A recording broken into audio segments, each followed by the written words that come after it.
Hello, I'm Dr. John Kruse, and today I'm going to be talking about Donald Trump's use of stimulant medications. And I'll be talking for about 20 minutes. Some of this information is also in my book, Recognizing Adult ADHD, and also in an article on medium.com, Trump Knows Best, given that there have been reports about him snorting the medications. So I'm going to start out with some of the context and historical reports and other evidence. Most of what I'm going to be talking about is the physiologic evidence, the evidence that his body has shown us that he is using these medications. And so I will launch right in. So the history is we have reporters from Gawker have documented that doctors prescribed Donald Trump diethylpropion for many, many years in the 80s. This is a medication that is used for weight loss, but is also a stimulant-like action and very clearly does help with ADHD symptoms like our approved stimulants, Adderall, Ritalin, and their derivatives and relatives. There's also reports that Newsweek reporters had found doctors that had been prescribing phentermine to Donald Trump in the 80s and 90s, again, for prolonged periods of time, ostensibly for weight loss, and that is a use of the medication, but it is again another stimulant type medication that does measurably help with ADHD symptoms. There's also repeated claims both from Tom Arnold, who is a actor and a known critic of Donald Trump, but also from additional actors who were on the scenes, on the set of The Apprentice, who have reported numerous times that Donald Trump was snorting habitually Adderall on the set of The Apprentice. Again, even though investigative reporters were used in the earlier instances, we could classify all this in the realm of hearsay. I would say that there's a substantial amount from different sources, which again, still don't make it definitive. What I'm going to be talking about after one more detour, I argue is definitive physiologic evidence.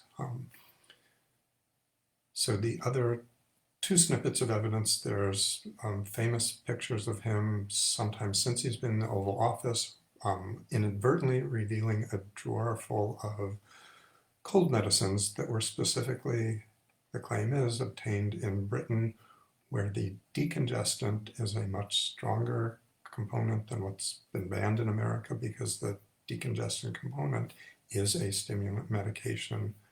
So again, the claim there that he was using these stimulant medications. And interestingly, so I'll get to the last anecdotal piece of evidence, is certainly during the 2016 campaign, when many people noticed his excessive sniffing, his twitching, his grimacing, his rapid speech, his excited demeanor. There was a lot of speculation, including by Howard Dean, who is a licensed physician, that Donald Trump must be snorting cocaine. I think Dr. Dean did step back from this assertion. And again, these are speculations, but they were attributing, and I think, and I'll get back to this at the end, they were misattributing Donald Trump's ADD symptoms as signs that he was using or misusing stimulant medication. So what's the evidence I have to present? So going back to just about 4 years from now, Donald Trump had had 2 debates with Hillary Clinton. He had been scattered, talking all over the place, jumping from topic to topic, sounding incoherent. He was certainly energetic. He was certainly very physical.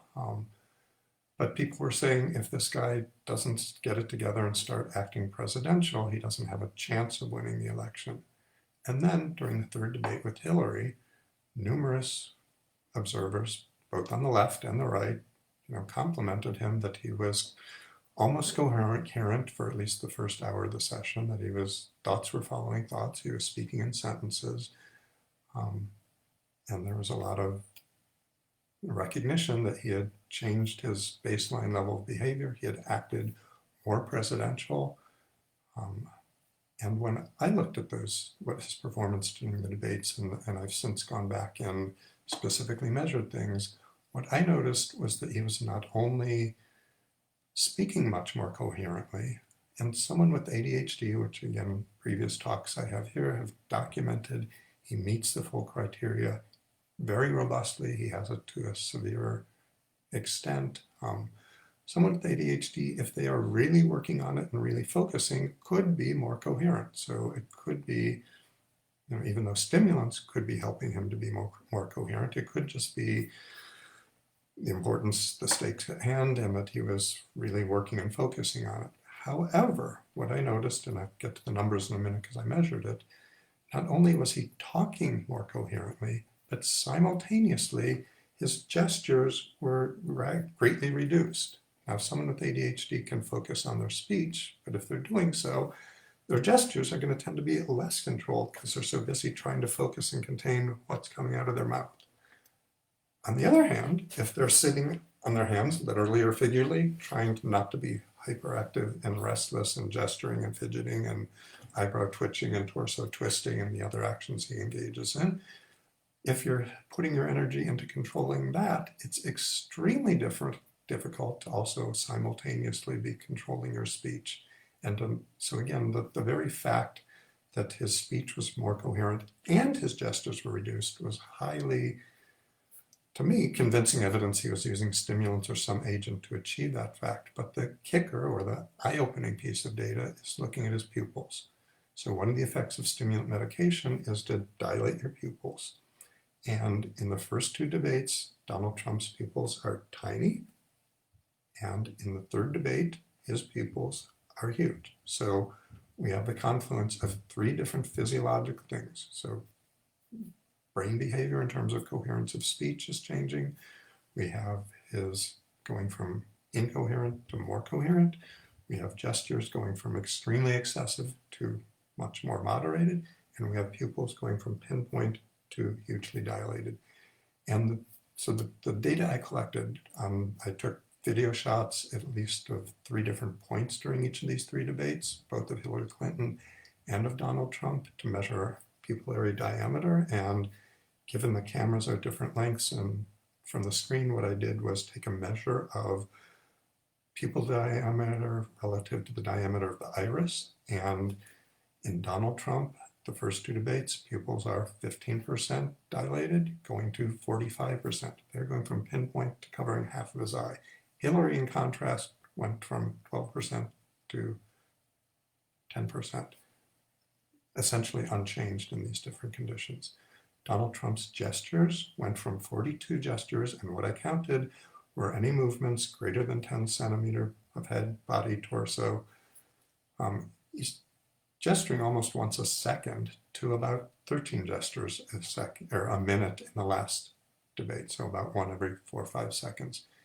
Hillary's gestures, on the other hand, at around 10 gestures, both debates 1 and 2, and during debate 3, she's not changing. And the incoherence, and again, the way I measured this is taking snippets of the speech from the beginning, middle, and end, 5-minute segments, counting all the words, and counting whether the word actually had any connection to the preceding words. And yes, we do have algorithms and computer learning systems that can assess this maybe more, maybe less subjectively. I was trying to be objective about this. My measurements showed that in the first two debates with Hillary, he was about 35% of his words were incoherent, and by that meaning not cohering or matching the preceding words. Again, not talking about whether he's telling lies, not talking about, but more whether he's staying on topic, whether this follows what he said before. And he drops down to just 21% incoherence in the third debate. So I repeated that experiment with speeches. So my strong conclusion is that he had intentionally taken stimulant medications in order to reduce his ADD symptoms and appear more coherent, more presidential, as it were. And I actually repeated that experiment, or observational experiment. So during the course of 2019, there were at least 3 speeches where there was big expectations. He built them up. He made it sound this is going to be a major presidential address. These were the State of the Union speech. his Build the Wall speech in January of 2019, and his 4th of July when he wanted his huge military extravaganza in Washington. These were all big events. He was trying to be presidential, and I think the data is pretty compelling that he did take stimulants during those events. And what I compared them to were other public speeches he gave those same weeks. One was to the Agricultural Society of America, not even remembering what the other two were. So I was taking another event close in time, in public speaking, with a large audience. And what I found was, again, incoherence in his general speeches. And we're not talking campaign rallies, which encourage him to be highly incoherent, bouncing all over the place, shouting non sequiturs. So coherence in the non-important speeches went from 37%, dropped down to 12% incoherence in the State of the Union, other speeches. Part of that may be he was reading the teleprompter better, but again, the variability to read the teleprompter better is tied into being on the stimulants. His gestures went down from these were more constrained environments, so they're not quite the freewheeling walking around the stage he had during the debates with Hillary, but his gestures went from 30 a minute down during the non-important speeches down to 12% during the State of the Union and the other speeches he needed to be presidential at.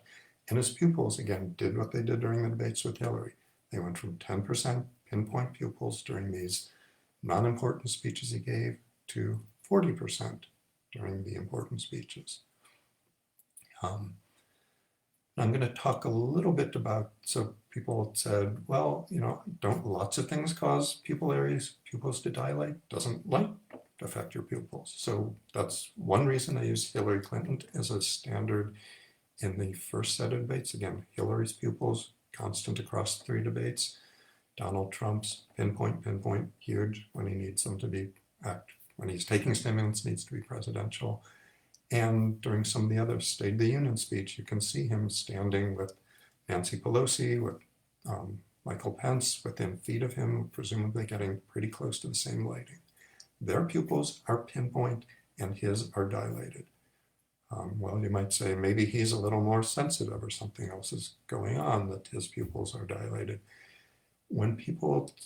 If he was dilating his pupils during these important events just because the lighting was different right on him, when we are dilating our pupils, we also open our palpebral fissures. That's a fancy name for how the separation between our eyelids. We raise our eyebrows to let out more light in. What Donald Trump is actually doing during these important speeches when his pupils are dilated, if you look, he's hooding his eyes. He has photophobia. It's painful that so much light is getting into his eyes. He's squinting. And again, so it is completely incompatible that this is a lighting issue, because if you're squinting to reduce light, then your pupils should be tiny, but something separate is making big pupils with squinty palpebral fissure openings. Again, completely incompatible with lighting being the explanation. So what else can cause dilated pupils? Well, you can have brain trauma, you can have strokes, you can have other accidents. With those, though, your pupils aren't going to be dilated on the days you've taken presumably taken the medication, and then later that week back to a pinpoint small station. These are usually fixed permanent station situations, or if you recover, again, you're not going in and out, speech to speech, week to week, day to day. So other people pointed out emotion actually can have an effect on pupils. So if you're really excited, if you're saying something with great anger, with great fear, your pupils may dilate. And Trump is an energetic speaker. The issue there, though, is when that happens, that is happening on the time course of seconds, not of an hour and a half long speech where the whole way through your pupils are dilated. So emotion cannot possibly explain what's going on with his pupils in these settings. So that leaves the only other source of pupillary dilation is going to be drugs. Now, there are multiple classes of drugs that can cause pupil dilation. Stimulants are one of the big classes, and both prescription so Adderall, Ritalin can do that. Cocaine can do it, speed can do it. anticholinergic drugs. So when you go to the doctor for an eye exam and they put in drops, those are usually anticholinergic agents, which dilate it for minutes to a few hours. Certain serotonergic drugs. I don't usually see this in my patients at normal doses, but SSRI antidepressants could dilate his pupils. Marijuana can, LSD, psilocybin.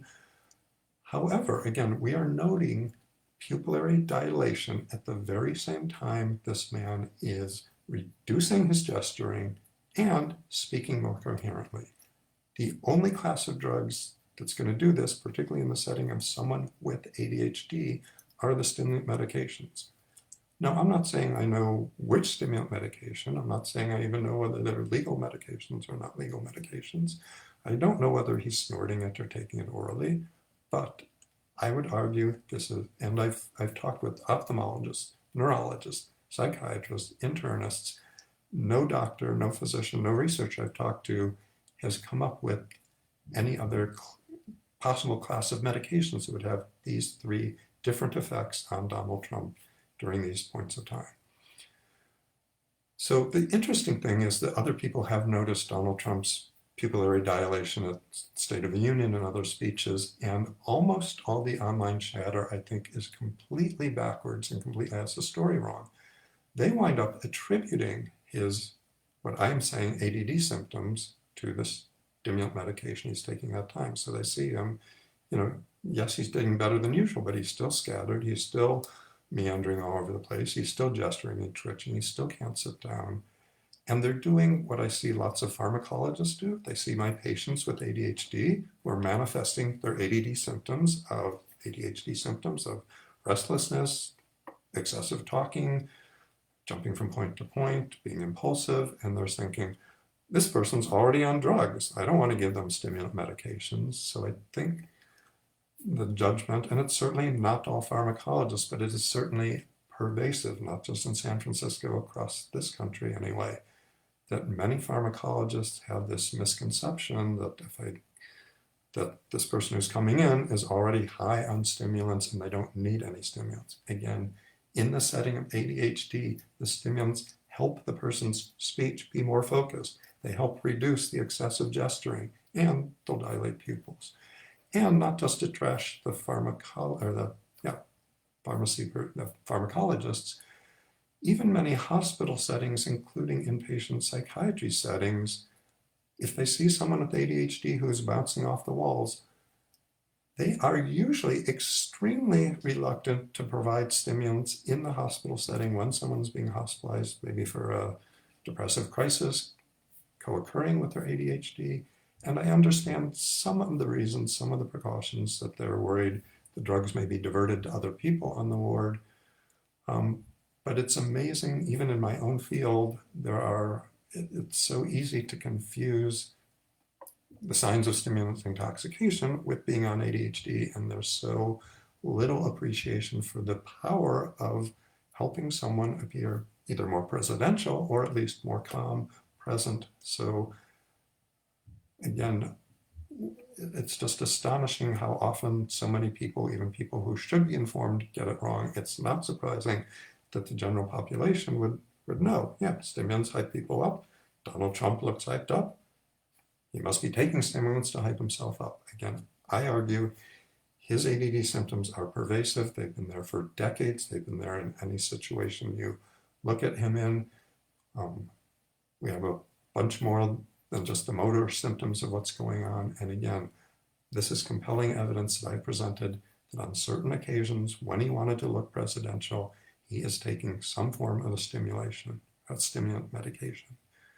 And so my argument is that rather than riffing on his sniffing, we should be supporting his snorting. And yes, I'm aware that's a little flippant. Certainly, I am not recommending for anyone snorting stimulant medications. The snorting mechanism does physiologically deliver more drug more quickly and is much more commonly used by people who want to get the euphoric effect, the mood elevating effects, and are less concerned about the cognitive help with focus or help with emotional regulation that normal oral ingestion provides. But my big message from this is that we have actually a pretty good marker when Donald Trump's using his medications, whether he's getting them legitimately or on the black market, doesn't matter. He should be taking them every day. We don't want to have more episodes like we had last year, where he launched a missile or ordered the missile launch against the Iranians after they shot down our drones, and then announced that on TV. Within an hour realized, oh, that might kill people. I don't want to do that. Called off the attack, told us he had done that, changed the story the next day, changed it further the next day. By the third day, denied that he had even told us a story, even though it unfolded in public in front of our eyes. We want a president who is ready to deal with things every day of the week. We don't want someone who's just waiting when he has a speech where he needs to be a little more organized and a little more coherent. So I'd say let's all keep our eyes on the president, and hopefully we will see his pupils dilated every day in the next 2-3 months while he is still in office. So I see there's some questions there. I'm having some trouble talking. We have lots of smoke here in San Francisco. I guess we didn't do good enough sweeping the forest before the forest fire season arrived this year. So I'm going to read the questions and answer them, and if you have more, you can send them in while I'm reading it. So Daniel says, very telling observations. I appreciate your efforts and willingness to document this. I know it's sticking your neck out professionally. Thanks for the support and encouragement. So I would say yes. What I'm surprised at, again, I think the data I presented here is completely objective, more compelling than actually if you saw someone writing an order for a prescription, because we know compliance with medications is notoriously bad. Or compliance with stimulant prescriptions is even worse than that. Even if you saw him putting it in his mouth, I'd say that's less compelling evidence than seeing the physiologic effects of this, because we know in a multitude of settings. I've had kids with their parents, kids at school, people in front of their spouses. Yeah, I took the medicine, and as soon as they were out of sight, I spit it out. So this is the best evidence we have that someone is using a stimulant medication. And to point out the professional pushback, I submitted proposals to talk and to give poster presentations at 2 different professional organizations dealing with mental health, dealing with ADD issues, and these were rejected with routine letters that we'd have lots of applications, and we're trying to maintain scientific rigor. And at both of these professional organizations, I saw multitudes of other presentations with less factual information, with less valid conclusions. So I do think there is professional feedback, pushback. So Menji says, do you think Donald Trump is complete denial about his mental health? One thing I keep trying to do is trying to differentiate with what I know, what I can see, what I can document, and what I'm speculating on. So any discussion of how aware he is of it or not is speculation.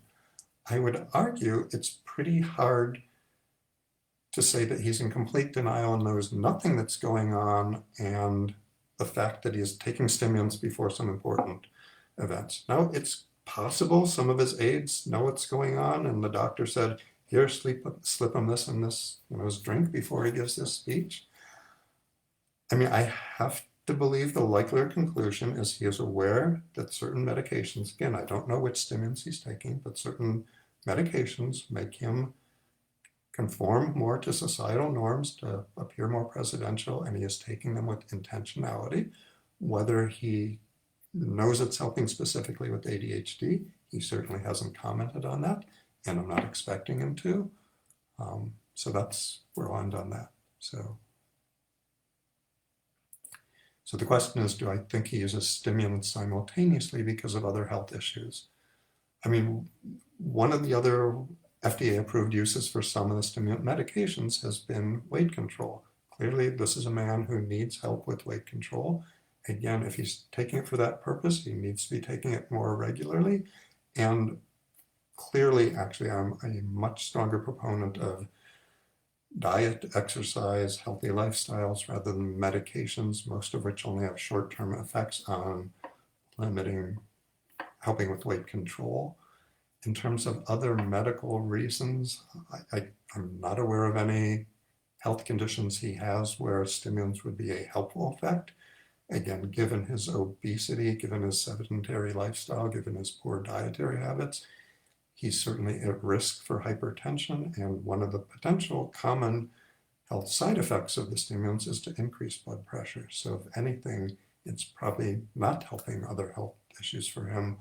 Although I would argue, to the extent we actually have seen on repeated occasions that it helps him behave more responsibly, more maturely, more presidentially, we should absolutely be encouraging him to use his stimulants every single day. And if they did have the adverse effect of increasing his blood pressure, he'd be better off with a stimulant and with antihypertensive agents than on neither of them. And our country would be better as well. So I'm not seeing any other questions. Next week's topic is going to be ADHD world. So I'd say how our whole world is becoming more ADHD-like, and Mr. Trump is one element of that. He's both a product and inconceivable of us if we didn't already have our attentions displaced, if we weren't already reacting in distracted, inattentive, impulsive ways as a society, but he is actually one of the factors that's even pushing us further along in that direction. Yeah, that'll be next week's topic. Stay safe, stay sane. I hope you have a good and not too eventful week, and I will be back next Friday. That's all.